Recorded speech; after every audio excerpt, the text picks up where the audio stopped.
Hey everyone, ready for a deep dive into something pretty fascinating? I'm ready. Today we're talking all about airway clearance therapy. Oh, that's a good one. Whether you're prepping for rounds or just curious about how our bodies work, Right. get ready to uncover the hows and whys of keeping those airways clear. Yeah. We've got this lesson on airway clearance therapy, Okay. and trust me, it's way more interesting than it might sound at first. Yeah, no, I think it's a good topic. We're not just going to learn about techniques, you know. Yeah. We're going to really understand why they matter Uh-huh. and who benefits, and maybe even uncover a few surprising details along the way.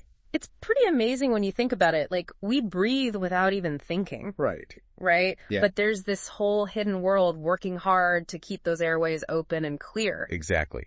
So what does it take to keep things running smoothly? Well, according to our source material, there are a few key players. Okay, lay it on me.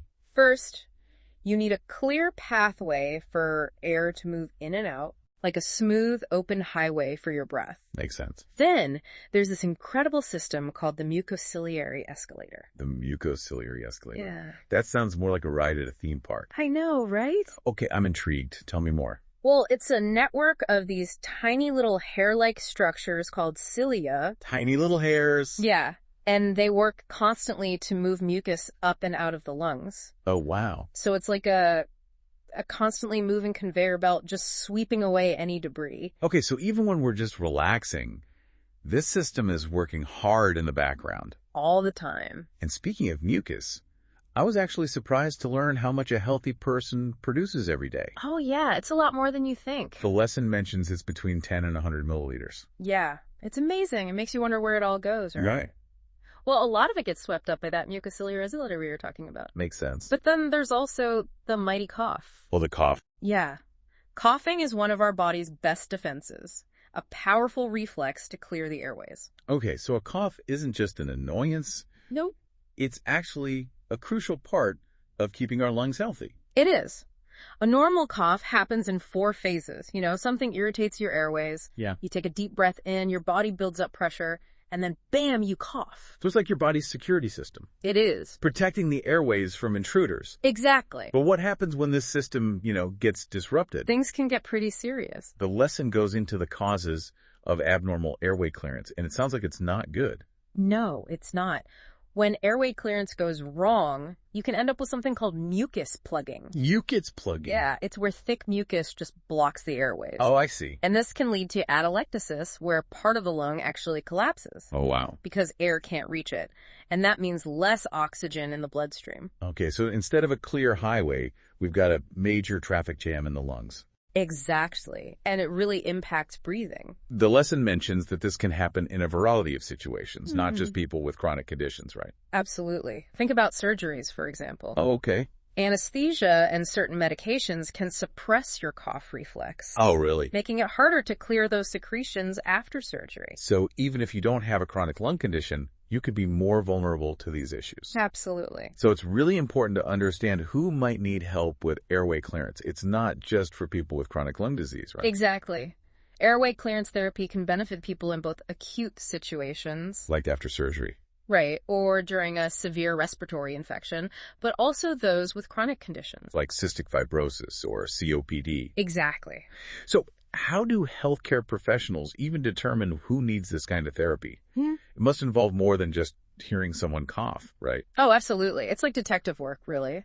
They'll look at the patient's medical history, listen to their breath sounds, check the amount and appearance of any mucus they're coughing up. Really? Oh, yeah. And they'll even consider their overall fitness level. Wow, so it's a really comprehensive assessment It is. to pinpoint the underlying issues and figure out the best course of action. Exactly. So once it's clear that someone needs help, what tools are available? What's in the airway clearance toolkit, so to speak? Well, there are 5 main approaches to airway clearance therapy. Okay, let's hear them. We've got postural drainage and percussion, coughing and expulsion techniques, positive airway pressure adjuncts, high-frequency compression oscillation, and finally, mobilization and exercise. Wow, that's a lot.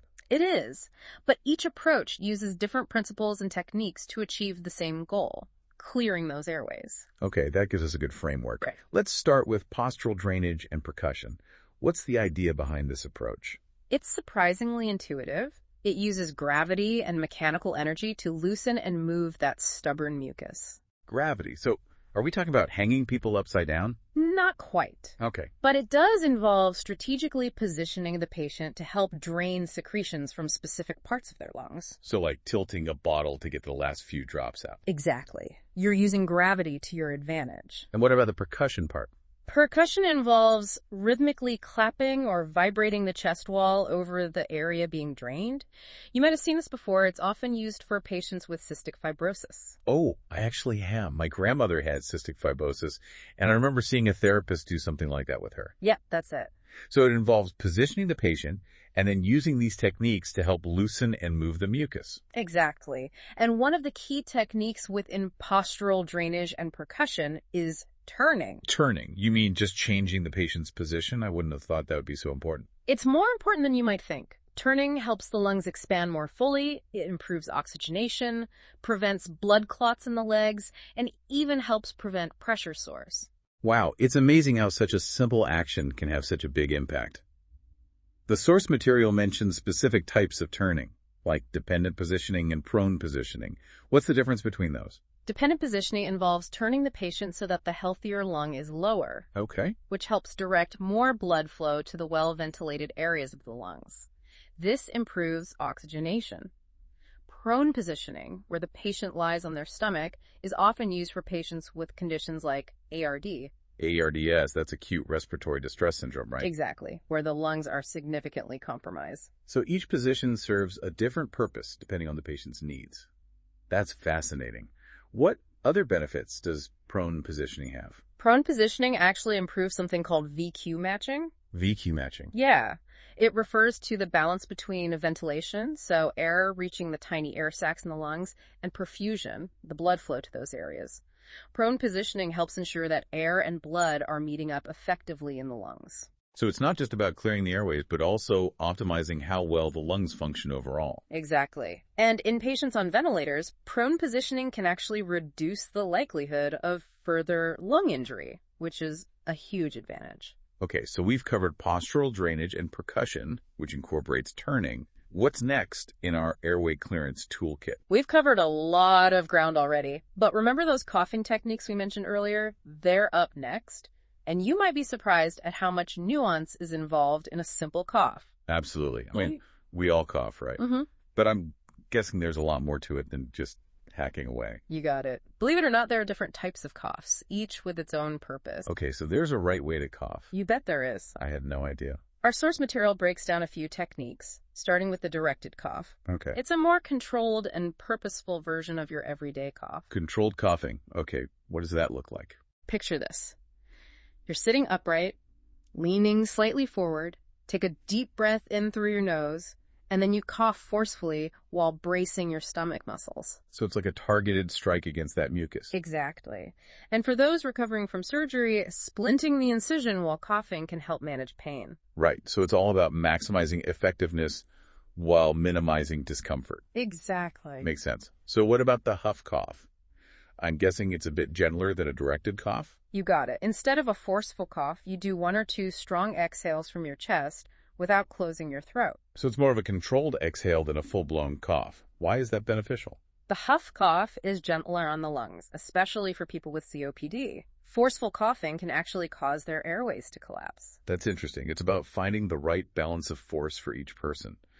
The source material also mentions you can even make a humming sound while doing a huff cough. Why is that? That humming creates vibrations in the airways, helping to loosen those sticky secretions even more. Like a little sonic massage for the airways. Okay, what other coughing techniques are there? Well, there's the manual assisted cough, also known as the quad cough. This one is for people who have difficulty generating enough force to cough effectively, perhaps due to a neuromuscular condition. So it's like giving those coughs a helping hand. Exactly. It involves applying external pressure to the chest or abdomen while the person attempts to cough. Imagine someone gently pressing on your stomach as you cough, helping to push that air out. Okay, I could see how that would make a big difference for someone with weakened muscles. So we've got the directed cough, the huff cough, and the manual assisted cough.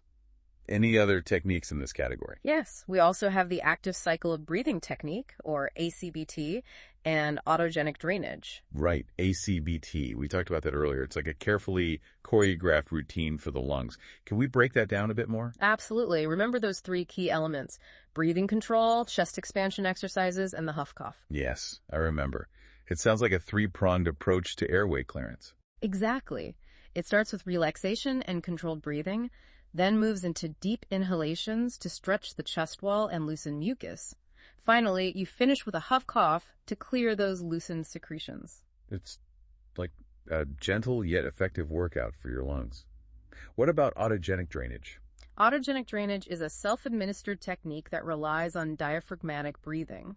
Essentially, you use different breathing patterns to move mucus from the smaller airways up to the larger ones where it can be coughed out. So you're using your breath to, control the flow of mucus. That sounds pretty challenging. It does take practice and focus, but it can be a valuable tool for people who can master it. Wow, so many different ways to approach coughing. Before we move on, the source material mentions a device called a mechanical insufflation-exsufflation machine. What is that exactly? It's a device that simulates a cough for those who are unable to cough effectively on their own. So it's like a mechanical lung that helps people cough. That's pretty amazing. Exactly. It delivers a positive pressure breath, pushing air into the lungs, followed by a rapid reversal of pressure, pulling air out just like a real cough. Technology is amazing. Okay, that covers our deep dive into the world of coughing and expulsion techniques. What's next on our journey through airway clearance therapy? Okay, so those were the coughing and expulsion techniques. Now on to something totally different, right? Yep. We're going to explore positive airway pressure devices. Right, like PP therapy and ESPAP. Okay, those names always sound so, technical to me. They do, but the idea behind them is actually pretty simple. Okay, break it down for me. Remember how we talked about creating back pressure to help move mucus? Yeah. That's what these devices do. PEEP therapy involves breathing out against resistance, which creates that positive pressure in the airways. It's kind of like blowing air into a balloon. Oh, okay. It helps keep those airways open and lets the mucus move more freely. So it's not forcing anything out, it's just helping it along, so to speak. I get it. Now, the lesson mentions different types of PEP devices. Right. Can you walk me through those? Sure. Some devices have what's called a fixed orifice. A fixed what? Orifice. It just means the size of the opening that creates the resistance is set. Okay. Others have a variable orifice, allowing for adjustments in the resistance level. I see. Choosing the right PEP device is kind of like choosing the right setting on a treadmill. Oh, okay. That makes sense. It needs to be tailored to the individual's needs. Like a personalized workout for your lungs. Exactly. And there are also devices that incorporate oscillations or vibrations during exhalation. Yes, to further help clear the mucus. So it's like adding a little shimmy to that gentle backflow of air. You got it. Now, we talked about some potential hazards with these devices earlier. Right. It's important to use them responsibly. Absolutely. The lesson really stresses choosing the right device for the individual. Of course. And making sure they know how to use it correctly. Right. Like with any medical device, you have to be careful. Exactly. Healthcare professionals also need to monitor patients for any adverse effects and make adjustments as needed. It's a team effort for sure. Absolutely. Okay, moving on to high-frequency compression oscillation. Okay. We talked about those vibrating vests, but what other techniques fall into this category? Well, there's something called intrapulmonary percussive ventilation. It's a mouthful. I know, right? What is that exactly? It delivers rapid bursts of air directly into the lungs. Rapid bursts of air. Yeah. Imagine tiny little jackhammers breaking up the mucus inside your lungs. Wow. Okay. That's quite a visual. It's a very targeted approach. Does the patient need to be actively doing anything for this to work? They would need to be able to breathe through a mouthpiece. That's how the therapy is usually delivered. Okay, that makes sense. So we've got the vest, which provides external vibrations, and then this intrapulmonary percussion ventilation, which delivers those internal air bursts. Exactly. Are there any other techniques in this category? Those are the main ones covered in our source material. But keep in mind that technology is constantly evolving, so new devices and techniques are always being developed. It's an exciting field. Absolutely.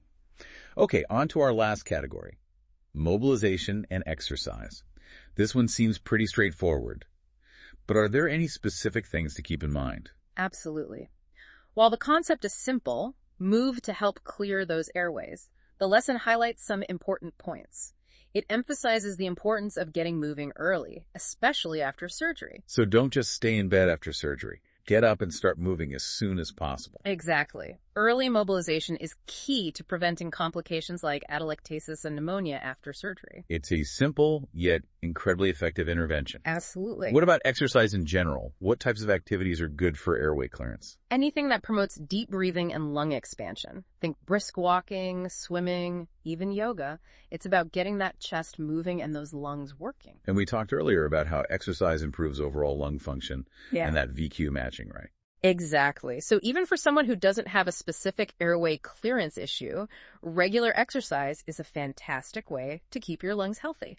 It's another reminder that movement is medicine. It is. Okay, so we've reached the end of our journey through the world of airway clearance therapy. It's been quite an adventure. It has. We've learned so much: the importance of a clear airway, the amazing work of that mucociliary escalator, the power of a good cough, and all the various techniques and devices used to keep those airways open and functioning optimally. It's really amazing how it all works together. It really is. It's clear that airway clearance is a complex process, but with the right knowledge and tools, we can help keep those airways clear and those lungs healthy. Exactly. So whether you're a healthcare professional, a patient, or just someone who wants to learn more about their own body, I hope this deep dive has given you a greater understanding and appreciation for the amazing world of airway clearance therapy. Well said. Thanks for joining us on this incredible journey. Yeah. Until next time, keep exploring, keep learning, and keep breathing.